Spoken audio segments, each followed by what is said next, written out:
નમસ્કાર વિદ્યાર્થી મિત્રો આજે આપણે આ વિડીયોની અંદર પ્રોજેક્ટ પ્રવૃત્તિ બુક પ્રોજેક્ટ પ્રવૃત્તિ નંબર 12 મારી વાર્તાની વાત કરવાના છીએ।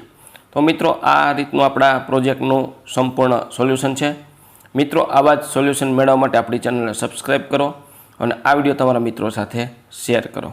બીજું કે મિત્રો આપણી યુટ્યુબ ચેનલ પર પ્રોજેક્ટ પ્રવૃત્તિ બુકના દરેક પ્રોજેક્ટના સોલ્યુશન તેમજ સ્વઅધ્યયન પોથીના દરેક વિષયના સોલ્યુશન મૂકેલા છે, જે તમને મારી યુટ્યુબ ચેનલના પ્લેલિસ્ટમાંથી મળી જશે।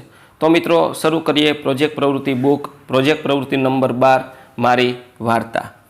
આપના ગામમાં, ઘરમાં, આજુબાજુ, પડોશમાં અને મિત્રો દ્વારા તમે બાળપણથી વાર્તાઓ સાંભળી જ હશે। આ પ્રકારની વાર્તાઓ હજી પણ આપણા માતા પિતા, દાદા દાદીના મુખે કહેવાતી જ હશે।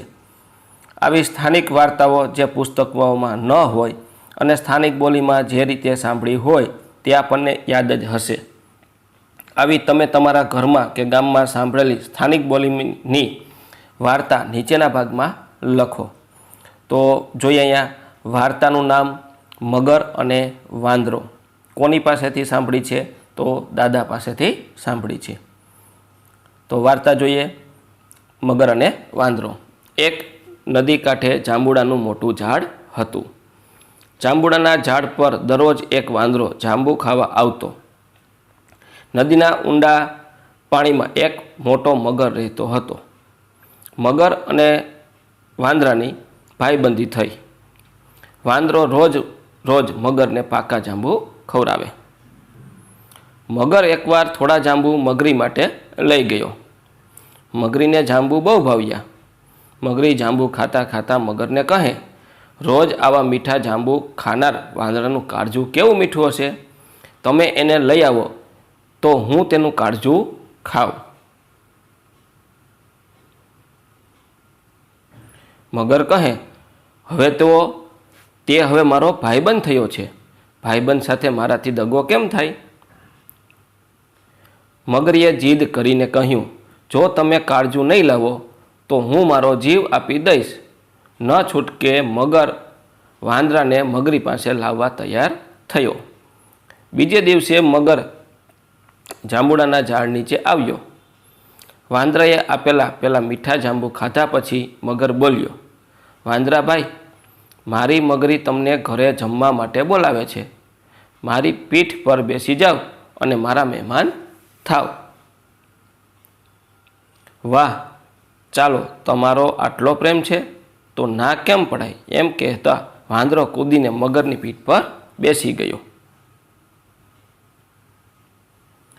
મગર પાણીમાં આગળ સરકવા લાગ્યો। બંને વાતોએ વળગ્યા। અડધે રસ્તે ભોળા મગરે મગરીના મનની વાત વાંદરાને કહી દીધી। મગરીની વાત સાંભળી વાંદરાને તો હોશ ઉડી ગયા। થોડી વારે સ્વસ્થ થતાં મગરીથી બચવાનો ઉપાય શોધી કાઢ્યો।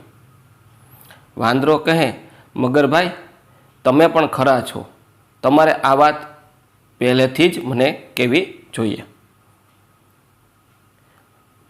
મારું કાળજું તો હું ઝાડ પર મૂકીને આવ્યો છું, ચાલો પાછા જઈ અને કાળજું લઈ આવીએ। મગર વાંદરાની વાત સાચી માની પાછો કિનારા તરફ વળી ગયો। કિનારો આવતા જ વાંદરો એક મોટો કૂદકો મારીને ઝાડ પર પહોંચી ગયો।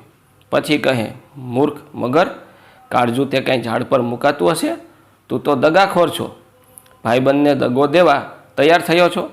જા હવે કદી જાંબુ ખાવા મારી પાસે આવતો નહીં, અને મારે પણ જાંબુ ખાવા નથી। એમ કહીને વાંદરો ત્યાંથી બીજે રહેવા જતો રહ્યો। તો મિત્રો આપણને આ વાર્તામાંથી શું શીખવા મળે છે? આ વાર્તામાંથી આપણને એટલું શીખવા મળે છે, સ્વાર્થી ક્યારેય પણ મિત્ર ન બનાવો। બરાબર? સ્વાર્થી છે એને મિત્ર ન બનાવતો, મિત્ર છે એને સ્વાર્થી ન હોવો જોઈએ, કારણ કે આવી વ્યક્તિ પોતાનું હિત થાય તેમાં જ તેમને રસ હોય છે। ત્યાર પછી આપણને એક વાર્તાનું અહીંયા ચિત્ર દોરવાનું કીધું છે। તો વાર્તાનું એક ચિત્ર દોરો। આ રીતનું તમે મગર અને વાંદરાની વાર્તાનું ચિત્ર દોરી શકો છો। તો મિત્રો આ હતું આપણું પ્રોજેક્ટ પ્રવૃત્તિ બુકના પ્રોજેક્ટ નંબર 12નું સંપૂર્ણ સોલ્યુશન જોયું। મિત્રો આવા જ સોલ્યુશન મેળવવા આપણી ચેનલને સબસ્ક્રાઈબ કરો અને આ વિડીયો તમારા મિત્રો સાથે શેર કરો। બીજું કે મિત્રો આપણે યુટ્યુબ ચેનલ પર દરેક પ્રોજેક્ટ પ્રવૃત્તિ બુકના દરેક પ્રોજેક્ટના સોલ્યુશન મૂકેલા છે, તેમજ સ્વાધ્યાયન પોથીના દરેક વિષયના સોલ્યુશન મૂકેલા છે, જે તમને મારી યુટ્યુબ ચેનલના પ્લેલિસ્ટમાંથી મળી જશે.